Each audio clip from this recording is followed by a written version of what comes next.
Good evening, everyone. Welcome back to the Black Swan Capitalist YouTube channel. For those of you who are new to joining us, we have a lot of new subscribers. And first of all, I want to thank you all for your support. I have a responsibility and an obligation to educate my new subscribers on what our main focus is here. We identify the biggest financial opportunities of our time, specifically what we perceive and learn as the new monetary system that is being built on blockchain technology. So for those of you who are new to us, I want you to understand that this channel is not about hype, it's not about quick wins, it's really about understanding the macro and micro perspectives on the greatest transfer of wealth in history. And of course, understanding how these technologies are being integrated into traditional systems, which I'll explain shortly. But my brother and I have been researching these technologies for the last 6 years. And the evidence is very clear. The financial elite, if you like the 1%, whatever you want to call them, are moving towards a new system, a monetary system that is powered by something called ISO20022 compliant blockchain protocols. And what ISO actually is, I'm sure you've seen somewhere. ISO20022 is basically an upgrade to the banking system to communicate between these protocols, these different blockchains. It's a hybridization of blockchains interacting with each other. And there's a key word that you're familiar with, I've used it many times, it's called interoperability. This interoperability, we'll explain it a little bit more here, but what you need to understand is that the digital assets that are interoperable with the XRP Ripple network, the Ripple rails that have been established in traditional payment systems to make that bridge happen, these are not speculative assets. These are in fact the infrastructure for the future. So let's break that down. There is a shift towards digital wealth. And I want to explain in detail what's happening. I'm a macro guy, so you need to understand that the global financial system is being digitized at a very unprecedented rate. Currencies, real-world assets, smart contracts themselves, everything is being tokenized, it's being put on digital rails for faster, safer, more transparent transactions. Owning assets like XRP, owning assets like Share, XDC, Algo, Rand means that you are essentially owning the technologies that will move all the value in the world in some way, shape, or form at a time and place of your choosing. And I'm going to put a list of the protocols that I'm talking about that are ISO compliant. So it's not just the ones that I mentioned, but this is the infrastructure for tokenization. This is the infrastructure for connecting these tokenized assets, the connection of everything, the tokenization of everything from currencies again to real estate, stocks, commodities. Even central banks are tokenizing their debts. In the XRP ledger, which we talked about in 2021 and recently came to fruition, you can see that for yourself. So think about it this way, if you could actually own shares in the internet itself before it started to explode, would you do it?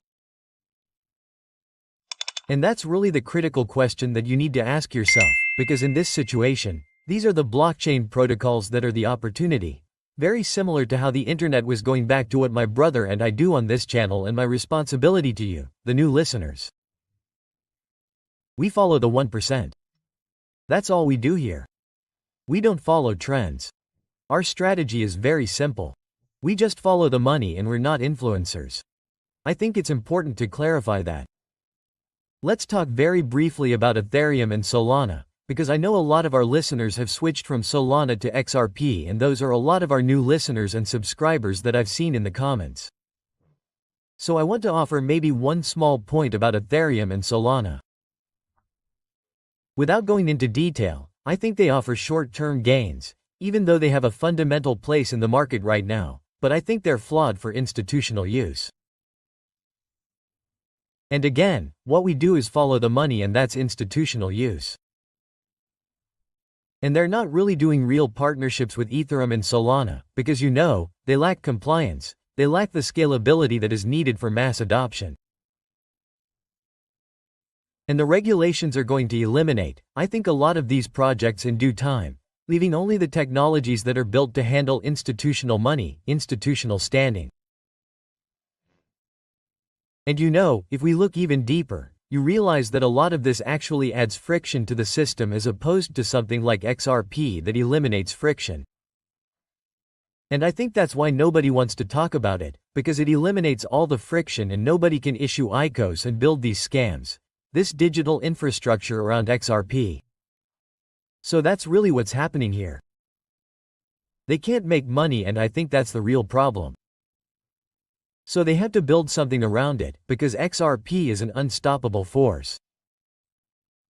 And owning XRP, I think it's important to clarify that over the years I've learned that owning XRP is really not just an investment, it's a mindset. It really is. We can talk more about that in another video, but we have a lot of information to cover. So what do the banks want? They want distributed ledger technology. And that's what Ripple has set out to do, is build the rails to connect. And it's the technology that nobody wants to talk about again because it really disrupts the system in a very effective way. It eliminates all the friction again in cross-border payments, it provides instant liquidity, and it scales for institutional needs. So what else do you need? And we'll get to that. You do need some of these other protocols, but Ripple has been working with central banks since the beginning. They've been working with governments, they've been working with financial institutions to replace the outdated SWIFT systems. And we have documents even in these filings that show that SWIFT has already started migrating with Ripple a long time ago, but they don't talk about it. So it's not hypothetical. It's happening, it's been happening, it's happening now. And it's actually all being rolled out in a very strategic and coordinated way that converges with the direction the world is going and the president and so on. And we can talk about this another time, but the partnerships that Ripple has formed with other blockchain protocols, as we saw recently with HDBR, but they are basically creating the perfect infrastructure for the tokenized economy of the future. Is it connecting everything in any way? Yes, it's all coming together in a very strategic way. So we'll talk about that here in a minute. I think it's also important to mention the whole stablecoin narrative. Most people in this space, and I hope this changes because I think they miss the fact that digital value still needs to be anchored to something. Even the IMF has talked about this before. Kristalina Georgieva, she said that if we're going to have digital money, it needs to be backed by something tangible. Otherwise, it's the same fiat currency repackaged, but digital. And that's basically what Tether is. It's not actually backed, but they keep issuing tokens, which poses threats to the banking sector. That's a fact, and I think that's where precious metals come in. It's really gold and silver. I don't think they're relics of the past like everybody says. It was Mark Cuban who said, he said, and excuse the language, but you're an idiot if you're holding gold. And then look at what happened to gold. You have to understand that gold continues to go up while fiat currency continues to go down. Now, they're not a thing of the past. They really aren't. They are critical, I think, to stabilizing a digital economy. And if you look at what we've talked about in the past, and where we are today. If you have these stable coins that are backed by tangible assets like gold, that's going to be the shift, in my opinion, that allows emerging economies to also achieve the financial sovereignty that they want, while still reducing their dependence on the dollar for trade. So, it's not just about XRP, it's about building a system where tokenized assets and precious metals can complement each other to pretty much stabilize the global market. It's not that hard to put together, but I want to clarify something else.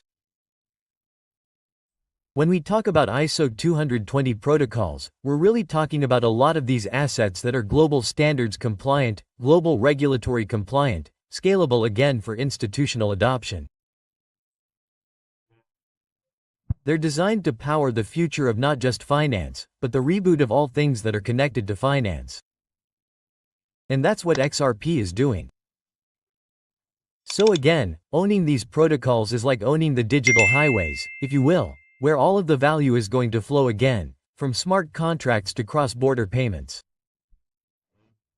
Ladies and gentlemen, that's pretty much all of the money in the world, all of the value in the world. So this is a transfer of wealth that you can't afford to ignore. This is your last chance. I mean, this is a moment in history where the greatest transfer of wealth is actually happening right now.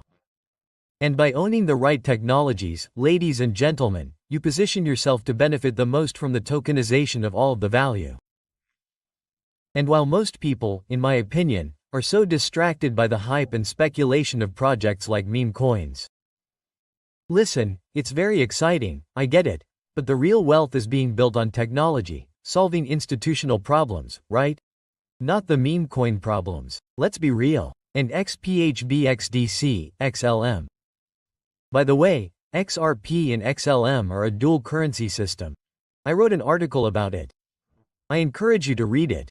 It's so insightful and engaging, and I don't think I'm wrong. It's actually the IMF that came up with this philosophy of a dual currency system. And that's where I really got inspired to write that article. So I encourage you to check it out. I think it's very insightful. I'm a pretty deep thinker when it comes to this kind of thing, but these are the technologies that are driving the transformations that we see happening around the world. And if you look at XLM and XDC, they're also playing complementary roles in stabilizing emerging markets. And if you look at emerging markets, what are they doing? They're actively turning to stablecoins to stabilize their currencies because the dollar is unstable. You see how everything is interconnected. And that's why I'm so keen to also connect what's happening outside of the United States and our regulatory infrastructure. So we've seen some really interesting developments that have again been strategically launched with Hedera, Gaber and Hipple. It really is the perfect match. It really brings the unparalleled scalability that a lot of people have complained about in the past. Even though XRP was already designed for infinite scalability, it now seems like it's found a partner. Whereas XRP handles institutional liquidity for cross-border payments and so on. It does all sorts of other things, but together with even Agabar, it's creating this ecosystem that solves the inefficiencies that we can complain about today in the current systems. And I think it's the collaborations that we're seeing emerging now that are highlighting this very hybrid, multi-chain future that we're really headed towards, where each protocol serves its specific role in the global marketplace and is fully interoperable with the traditional financial system that's being connected to the new financial system, where XRP plays the most important role. The shift to a digital economy is not just about investment. I think there's a real dilemma here. We have to be very mindful of what's happening. It's about getting digital IDs, because digital IDs are going to be tied to every transaction, every smart contract, every interaction to secure and verify a verifiable system. And that's really the end goal here. I mean, remember when they sold us the Patriot Act after 9/11, which you know is a whole other rabbit hole that we don't need to go down.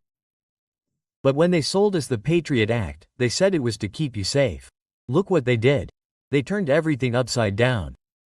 It's not to keep you safe, it's to sell you and at the same time sell you goods and services and also spy on you. So these are real concerns. Because if they know what we're thinking, they can sell us the news. And because they control everything, they could sell us the news in a way that, based on what we're thinking, they're listening to us think about things. They can then portray the perceptions that they want to sell us, or at least convince us that they're true. Do you know what I'm saying? So it's a really deep concern, you know? That I have personally, and I've said this many times publicly, I'm very afraid of digital infrastructure. Despite the fact that I can get rich off of it, I think the real dilemma here is anonymity for wealth, digital wealth. But again, the idea of not owning anything and being happy is the idea of going digital. And that's really what they want to do. And coming back to the facts, that's why I consistently emphasize the importance of owning physical assets. I think you need silver, copper, even anything tangible, something real. So you can still say, I have a position outside the system that I think will give you a real hedge against all the uncertainties of a fully digital system. And tell me if I'm wrong, but I don't think I'm. I've talked to a lot of experts on this, and they totally agree with me as well. So to wrap up this video, I really want to discuss how, basically Ripple and the relationship that it has with Hedera, What we can speculate might come in the near future, since we know that everyone is operating on these ISO-compatible protocols, this updated messaging system. That would mean that in the very near future we could see some real relationships emerge for the public between Ripple and XDC, Zinfin or Ripple and Quant, Ripple and IOTA, which is the Internet of Things. So that's a lot of infrastructure being built, and of course, it's going to need a bridge. So Ripple has been the bridge, and the whole stage has been set for all of this to be strategically rolled out again when Trump takes office. And Trump is pro-crypto. Gary Gensler is gone. I mean, that was inevitable. What we're seeing, I think they've gotten to a point where this is what people want right now. And now they can actually deliver on the other side of this, which is to accelerate the digitization of all things and of course, bring in the digital ID. I think that's really what this is all about. Even though we're making a lot of money on this, I hope you guys did very well because I did. I didn't take any profits because I understand where this is all going.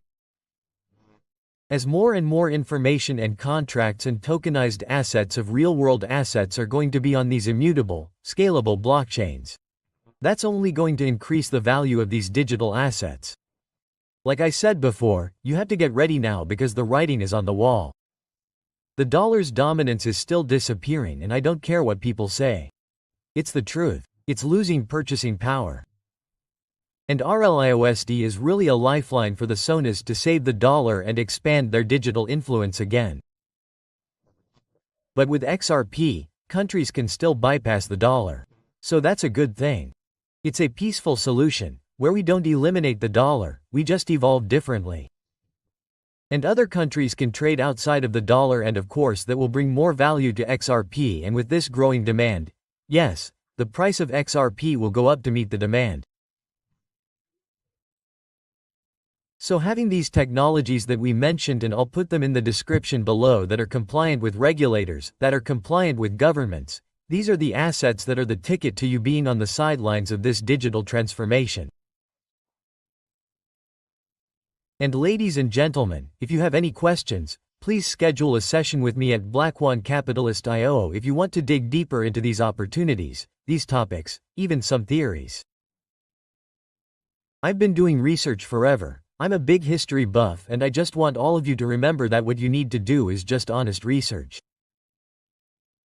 And all you need to do is follow the money. Don't follow the noise. Once you follow the money and come to your own conclusions, you become more comfortable with where your money is. So you want to be positioned within this digital space. I'll leave you in the description again. And you want to be positioned outside, so you have to have some physical assets, maybe even some cash saved up. God knows what's really going to happen in the near future. But they've been preparing this for some kind of cyber threat. And I always think of the worst case scenario. Things can happen. Not because I'm a pessimist, not because I'm selling fear, it's because I'm being realistic about the situation.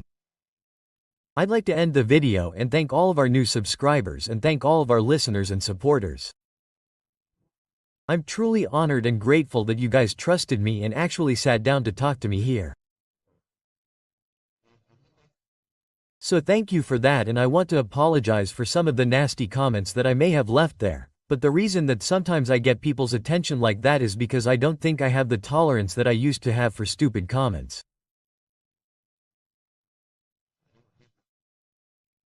I don't have the tolerance for people who don't have the facts, don't want to acknowledge the facts, but instead leave very naive and silly questions or very stupid comments or misleading. Because what I want to do is protect my community. And how do I do that? I always delete. I delete comments from scammers. I delete comments from people who are trying to scam you because they might steer you in a different direction and then you end up getting sidetracked. I'm not going to allow that because I care about my community and I want them to understand and see things the way I see them. I'm here to be honest and transparent, trying to talk to people and educate them and get them to ask the right questions. And with that, ladies and gentlemen, I hope you all have a good night, and I'll be releasing more videos soon. We'll just see how things play out. Until then, have a wonderful night. Take care. Good night.